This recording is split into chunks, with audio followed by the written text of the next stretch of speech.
Hello, I'm Patrick Davidson. Welcome to ReCAPS. For Ventura City's 150th anniversary, CAPS produced a series of interview programs with local historians and storytellers titled Ventura Legacies. On this edition of ReCAPS, we're sharing another of these engaging personal stories exploring Ventura's fascinating history. This episode of ReCAPS features Bernard Luskin, sharing stories about the USS Norton Sound. Today we're joined by Dr. Bernard Luskin, the Chancellor of the Ventura County Community College District. He has an extraordinary story to tell. Dr. Luskin, thank you for joining us. Wonderful to be here. I'm a first-generation American. I came and I grew up in Los Angeles and East Los Angeles. So when I graduated from high school, I was 17, 18 years old, and I didn't have much of a clue about anything. My parents were immigrants, wonderful people. So I simply went down and joined the Navy. They sent me to San Diego for boot camp, and I got out of boot camp. They sent me up to Port Hueneme, and they put me on this ship, the Norton Sound. I remember it's just very vivid to me because it changed my life. There were 6 of us that came up, and I had my duffel bag on my shoulder, and I came up on the ship, and the executive officer welcomed the 3 new seamen. So he said, "Anybody type?" And I said, "I do. I took typing in high school." He said, "Okay." He said, "You're the captain's yeoman." That's it. It was as simple as that. So they made me captain's yeoman. He was the executive officer, so I had a little office next to him. He obviously came in, interviewed me, and did some stuff. So I became the captain's yeoman on the USS Norton Sound, which was stationed in Port Hueneme. We went out and fired rockets. We fired, they would fly a lot of Terrier missiles. Nobody cared at that time. We used to go over the islands and fire guns into the islands. You couldn't do that there. They would shoot goats and things, and I was always on the bridge, and so that was it. I was just 18 years old, and just to tell you a snapshot story, because it's related. So I used to stand a lot of watches, and there was a young ensign. He was from Grove City College in Pennsylvania, and he impressed me because he had gold on his hat, and I was a seaman, and he used to send me around running errands. And he was only about 5 years older than I was. And he said, he said, "You're just not educated." He said, "You could be like me. I'm an officer. I went to Grove City College in Pennsylvania." And so I said, "Well, where's a college?" And he said, "There's a college in Ventura." It was a little more complicated than that, but I drove over to Ventura, enrolled in Ventura Community College, and now I'm the chancellor.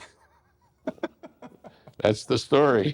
A typical career path. A lot of things happened in the beginning, and I had no idea the Norton Sound was as significant as it was. We would go through the Channel Islands, we would go down to South America, we would fire missiles along, and I had access to all the information. My skill set went straight up because I had all these responsibilities, so I learned to do a lot of things, and I was always on the bridge. And so it was a real take a bath education and get sophisticated pretty fast. We had 2 captains in the time that I was there, and they went on to be admirals, and they were quite famous. I didn't know this, and then it turns out in 1958, I was along on the firing of the first Polaris missile in what's called Project Argus.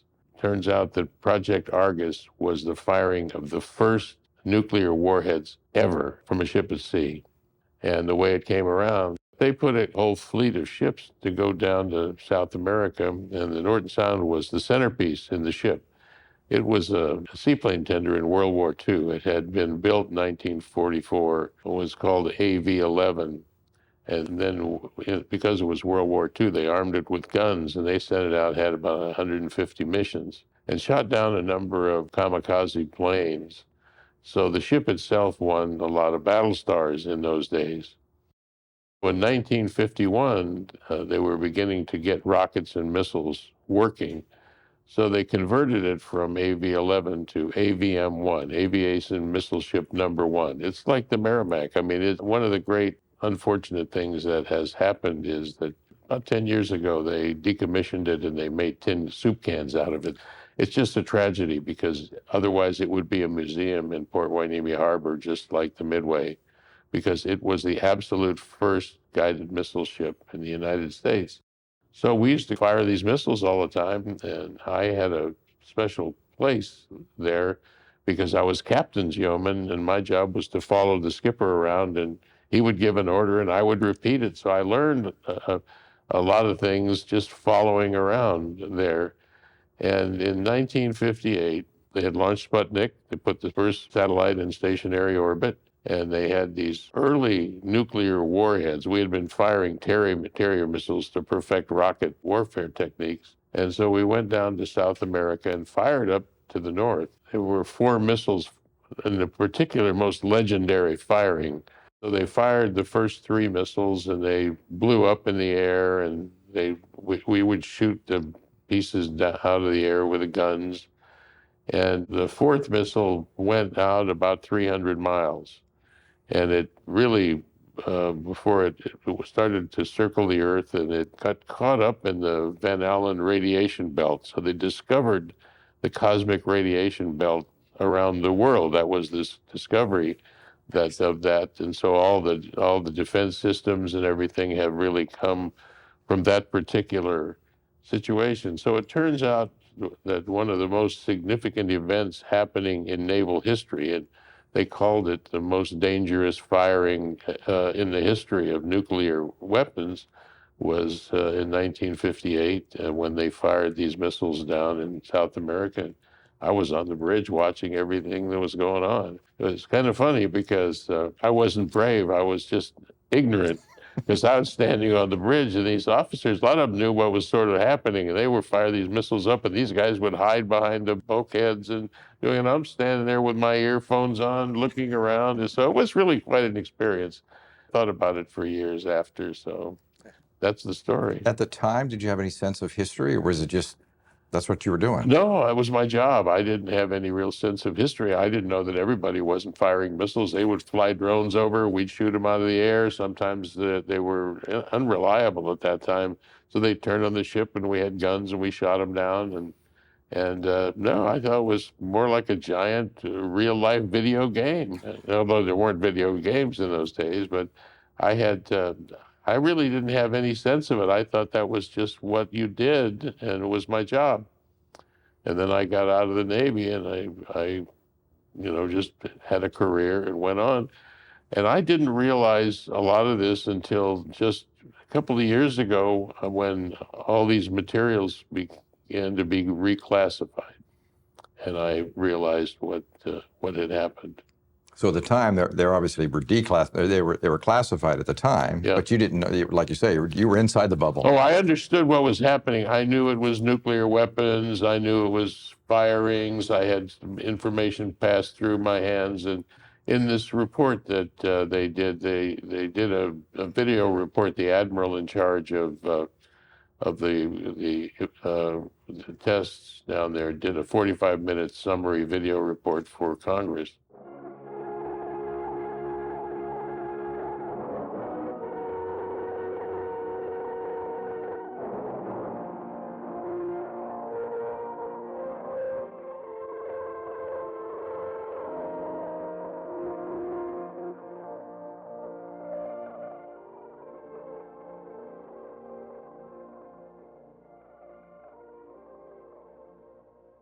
This film describes the Argus experiment, a nuclear test conducted within the time period of Operation Hardtack, but in a different location and by a separate organization, the Advanced Research Projects Agency of the Department of Defense, assigned to the Armed Forces Special Weapons Project responsibility for conducting the Argus test and for coordinating the activities of all participating agencies. This motion picture can serve a dual purpose. It will be my preliminary report to the Advanced Research Projects Agency, and it can serve as an orientation for those previously unfamiliar with Argus.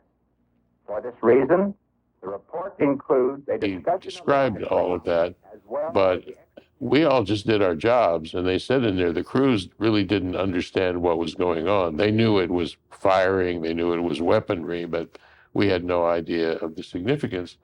And they didn't really either, because those were nuclear warheads. They fell into the ocean. We contaminated a lot of things. A large part of the crew has cancer from the experience of being exposed to all the nuclear waste. So far, I think I'm okay, as far as I can tell, but it's pretty scary. Mm-hmm. Wow. And as you said, this is Ventura. I mean, this happened here. Yeah. That's the significance of it. I mean, the Norton Sound, they called it the galloping ghost of Hueneme Bay, was for over 30 years was sitting at dockside in Port Hueneme Harbor, doing all of these things, you know. So it was an extraordinary period of time, and it's interesting to begin at the beginning, of some of these things, because you couldn't do that today. I mean, nobody would let you fire nuclear warheads in Hueneme Bay, for goodness sake. I hope not. I hope not too. We dropped so many warheads into that bay. It's shocking. So, what, 2 or 3 years ago, this comes back up, right? Yeah, they declassified it. You know, I was on from 56 to 58, and so that was the particularly relevant firing, because that's when they did Project Argus. They put the name on it. Argus is a mythical Greek giant with 100 eyes, and so they called it Project Argus. And that was the original firing, because it was the first firing of nuclear missiles from a ship. And then the rest is history from there. And when they classified all the information, I guess they legally had to keep it classified for 50 years. So they just declassified it a few years ago. That answered my next question. Why now? So it's a window of time. Yeah, it was a window of time. All the information was in there. They had the videos and everything, but they released it. And then I got a hold. You can go on the internet. You can research the USS Norton Sound, AVM-1. They put up a whole big website. All of the crew members through the years are listed in there. It became kind of a legendary ship. And they were sorry they decommissioned it, but they built a model, and the model is in the administration building at Port Hueneme. If you go in, there's a giant model of the ship that's in there, because it was a classic. Wow. Now, have you had any contact with any of the people you're on the ship with? Yeah, the Port Hueneme Historical Society asked me to come in and talk about it, because they had heard that I had been on it, and I went to Ventura College, and I'm the chancellor, so I get to talk about it. And I'm proud of being an alumni. I mean, I'm an alumni of Ventura Community College. It absolutely changed my life for all these reasons. And so I get to tell the story. So they asked me to come over and talk about it. When they did, they announced it. About half the audience were crew who had served on the Norton Sound for years. And I still have, I'm going to have an email that I'm going to respond to this week from a fellow crew member that was on the ship with me, that found out I was there, tracked me down, and wants to get in touch again. And all the crew, if you go on the internet and put USS Norton Sound in there, the crew members are all listed. There's a whole website in there because of the importance of what that ship was.